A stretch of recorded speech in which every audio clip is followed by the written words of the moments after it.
Hi అండి, welcome back to my channel. నేనైతే వచ్చేసాను, ఫుల్ లెంత్ వ్లాగ్ తోటైతే వచ్చేసాను.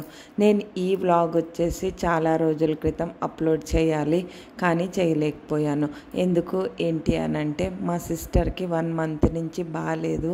అందుకని నేను హాస్పిటల్కి మనసు బాగాలేక కొన్ని చికాకులతోటైతే నేను ఇన్ని రోజులు అప్లోడ్ చేయలేకపోయాను.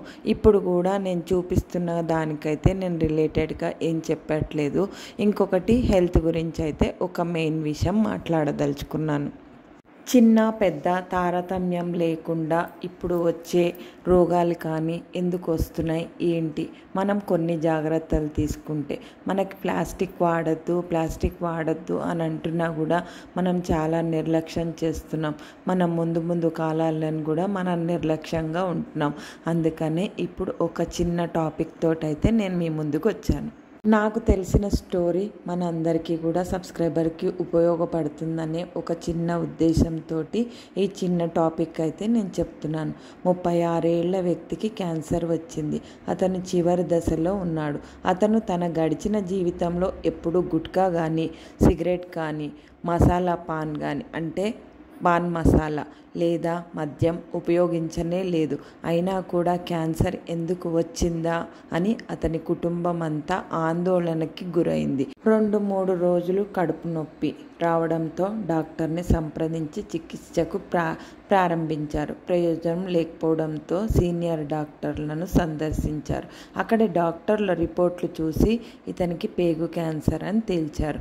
డాక్టర్ ప్రారంభించిన చికిత్స సమయంలో మొత్తం తన వద్ద ఉన్న డబ్బులతో పాటు ఇల్లు వాకిల్లి అంటే ఒక రోగం వస్తే మనం ఎట్లాంటి పరిస్థితిలోకి దిగజారిపోతామనేది ఒకటి.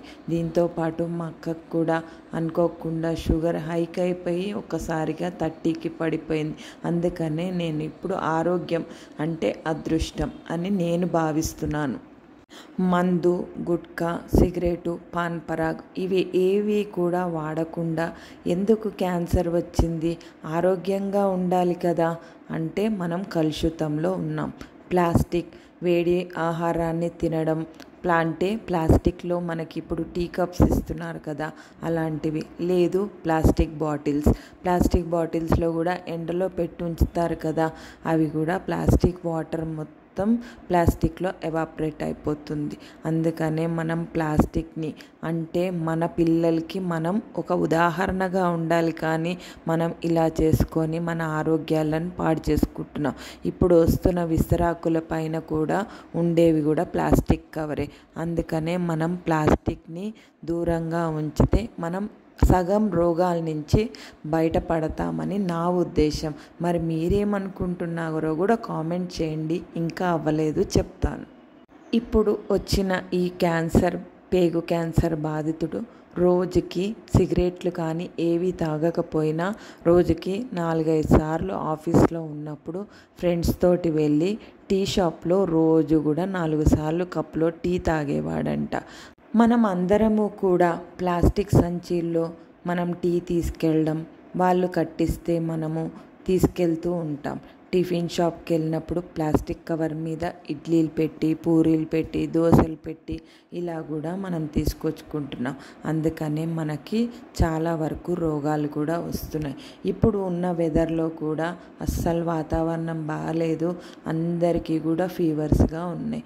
మా ఇంట్లో అయితే 4 రోజుల నుంచి ఫీవర్గా ఉంది. బయట వాతావరణం బాగాలేక వైరల్ ఫీవర్స్, టైఫాయిడ్, డెంగ్యూ ఇంకా మలేరియా కూడా ఉంది చాలా. స్విగ్గీలో కూడా ఆర్డర్ పెట్టుకున్నప్పుడు మనకి ప్లాస్టిక్ డబ్బాలలోనే వేడివేడిగా ఇస్తారు. తరచూ కూడా అలా తినడం, తాగడం అలా మొదలుపెట్టిన ఈ వ్యక్తి నెమ్మదిగా క్యాన్సర్ బారిన పడి అతను ఈరోజు లోకాలను విడిచి మరణించాడు. అందుకనే ప్లాస్టిక్ని ఎప్పుడూ కూడా వాడకూడదు. మనం ఎక్కడికి వెళ్ళినా కూడా మనం నిర్లక్ష్యంతో ఒక సంచి తీసుకెళ్ళడానికి మనకి చాలా బద్ధకం కదా.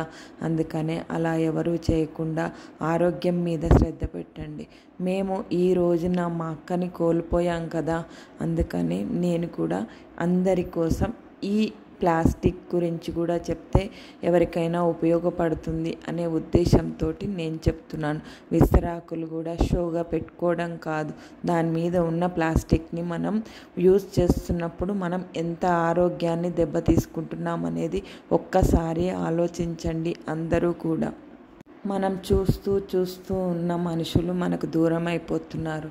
అందుకని ఒక్కసారి మనమే హెల్తీగా తింటున్నాం, ఇంట్లోనే ఉంటున్నాం అని అనుకుంటున్నాం, కానీ ఆరోగ్యం మీద శ్రద్ధ పెట్టడం లేదు.